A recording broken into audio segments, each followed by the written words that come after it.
नमस्कार मंडळी. अवधूत चिंतन श्री गुरुदेव दत्त श्री स्वामी समर्थ महाराज की जय. बघा, मकर संक्रांतीच्या आदल्या दिवशी येत असते तिला भोगी असं म्हणत असतो. आता भोगीच्या दिवशी काय करावं असा बऱ्याच जणांना प्रश्न पडलेला असतो. या दिवशी बाजरीची भाकरी, खिचडी, गुळाची पोळी आणि भोगीची भाजी खाल्ली जाते. आता भोगी सणाचं महत्त्व आणि भोगीच्या भाजीचे महत्त्व, ही खाल्ल्याने काय फायदे होतात, ही संपूर्ण माहिती आपण आजच्या व्हिडिओमध्ये जाणून घेणार आहोत. आता या दिवशी काय करावं, काय खावं हेही जाणून घ्यायचं आहे. 2026मध्ये मकर संक्रांती ही 14 जानेवारीला साजरी होणार आहे. त्यामुळे भोगीचा दिवस हा 13 जानेवारी मंगळवारी असणार आहे. महाराष्ट्रात भोगी व संक्रांतीच्या आदल्या दिवशीचा उपभोगाचा आणि आनंदाचा सण. या दिवशी इंद्रदेवाची पूजा केली जाते आणि हिवाळ्यातील ताज्या भाज्या वापरून विशेष असे पदार्थ बनवले जातात. हिंदू पंचांगानुसार 13 जानेवारी रोजी भोगी आहे आणि 14 जानेवारीला मकर संक्रांत ही सुरू होणार आहे. त्यानंतर मकर हा धनु राशीतून मकर राशीत प्रवेश करणार आहे. यामुळे भोगी आणि मकर संक्रांत हे दोन्ही सण सलग 2 दिवस साजरे केले जातात. आता भोगीच्या दिवशी काय करावं, तर सकाळी लवकर उठून आणि आजूबाजूचा परिसर स्वच्छ करून करावा. दारासमोर सुंदर अशी रांगोळी काढावे, स्नान करावं, तेल लावून अंघोळ करावी, अंघोळीच्या पाण्यात थोडेसे तीळ टाकावे, ही प्रथा आहे. नवीन कपडे घालावेत. काही ठिकाणी जुन्या वस्तू जसे कपडे, भांडे छोट्या होडीत जाळून सोडून नवीन स्वागत करण्याची प्रथा आहे. याचबरोबर या दिवशी इंद्रदेवाची सुद्धा पूजा केली जाते. चांगल्या पिकासाठी प्रार्थना केली जाते. विशेष म्हणजे या दिवशी भोगीच्या भाजीला विशेष असं महत्त्व आहे. आता भोगीची भाजी ही बाजरीची भाकरी, यासोबत खिचडी, वांग्याचं भरीत, लोणी, पापड, चटणी, याचबरोबर संपूर्ण जेवणाचा आस्वाद घेतला जातो. कुटुंबासोबत जेवण घेतलं जातं. अनेक ठिकाणी सासरच्या मुली माहेरी येऊन भोगीचा आनंदही घेतात. सवासणीला या दिवशी जेवायला बोलवलं जातं. दान दक्षिणा देण्याची ही प्रथा आहे अनेक भागात. आता भोगी कोणत्या व्यक्तीने करावी, तर हा दिवस कोणी साजरा करावा, तर भोगी हा कुटुंबाचा सण आहे. सर्वांनी मिळून हा साजरा करावा असं सांगितलं जातं. घरातील महिलांना म्हणजे सुवासिनींना या दिवशी विशेष असं महत्त्व दिलं गेलं आहे.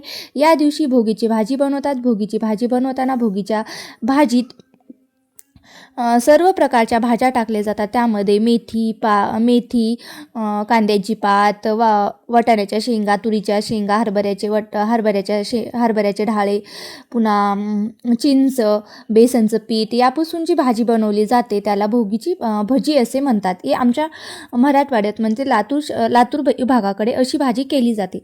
आता या दिवशी महाराष्ट्रात खास भोगीची मिक्स भाजी आणि बाजरीची भाकरी करण्याची पद्धत आहे. या दिवशी विशेषतः तीळ लावलेली बाजरीची भाकरी केली जाते.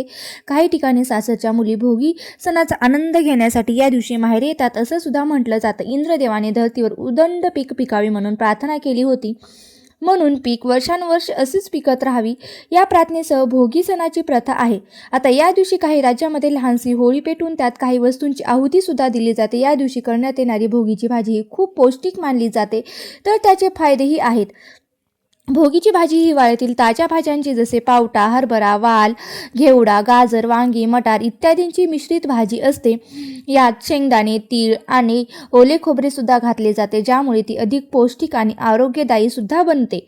महाराष्ट्रात एक म्हण आहे की जो न खाई भोगी तो सदा राही रोगी. म्हणजेच भोगीची भाजी न खाणारा हा नेहमी आजारी राहत असतो. थंडीत शरीराला ऊब आणि ऊर्जा देण्यासाठी ही भाजी आदर्श मानली जाते. किंवा मकर संक्रांतीच्या आदल्या दिवशी येणाऱ्या या भोगी सणाचं महत्त्व अधिकच वाढवत असते. हिवाळ्यात सर्व प्रकारच्या भाज्या येतात. शेताला नवीन बहार आलेला असतो. त्यामुळे या काळात भोगीची भाजी आणि तीळ लावलेली बाजरीची भाकरीचा आस्वाद घेतलाच पाहिजे.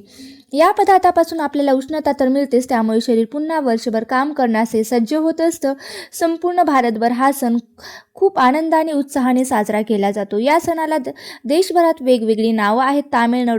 तामिळनाडूमध्ये हा सण पोंगल, तर आसाममध्ये भोगली बिहू या नावाने ओळखला जातो, तर पंजाबमध्ये लोहरी या नावाने ओळखला जातो, तर राजस्थानमध्ये उत्तरावण म्हणून हा सण ओळखला जातो. या दिवशी जुन्या वाईटाचा त्याग करून चांगल्या गोष्टी अंगीकारल्या जातात. वर्षभर काही चुकले असल्यास तिळगुळ घेऊन क्षमासुद्धा मागितली जाते आणि वर्षभर नात्यातील गोडवा टिकून राहावा अशा शुभेच्छा सुद्धा दिल्या जातात.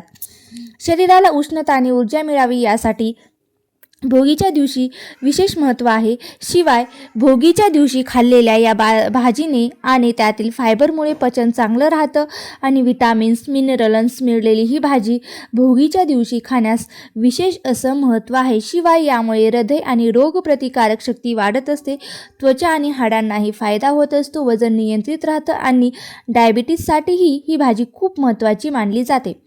एकूणच काय तर या भाज्यांमुळे आरोग्य चांगलं राहायला मदत होते आणि प्रोटीन फायबर मिनरल्स म्हणजे आपल्याला जे काही आपल्या शरीरासाठी आवश्यक आहे त्या सर्व गोष्टी आपल्याला या भाजीपासून मिळत असतात. आणि भोगीची भाजी खाल्ल्यामुळे ते आपल्याला सर्व मदत करत असते. ही भाजी बाजरीच्या भाकरीसोबत खाल्ली की अधिकच पौष्टिक होते किंवा अधिकच छान लागत असते, कारण बाजरीत आयर्न आणि फायबर हे जास्त प्रमाणात असतं. भोगीच्या दिवशी ही भाजी खाऊन आणि आरोग्याचा आनंद घ्या. मकर संक्रांतीच्या आदल्या दिवशी येणाऱ्या भोगीच्या सणाला तुमच्याकडे किती महत्त्व आहे आणि या दिवशी तुम्ही कोणत्या गोष्टी करता, विशेष भोगीची भाजी कशी बनवता, कमेंट करून मला नक्की शेअर करा. जसे की मी आमच्याकडे लातूर भागात कशी भाजी बनवते तशी मी सांगितली आहे. जर तुम्ही कोणत्या भागातून हा व्हिडिओ बघत असताल आणि तुमच्या भागात कशा पद्धतीने ही भोगीची भाजी बनवली जाते असते ते मला कमेंट करून नक्की सांगा.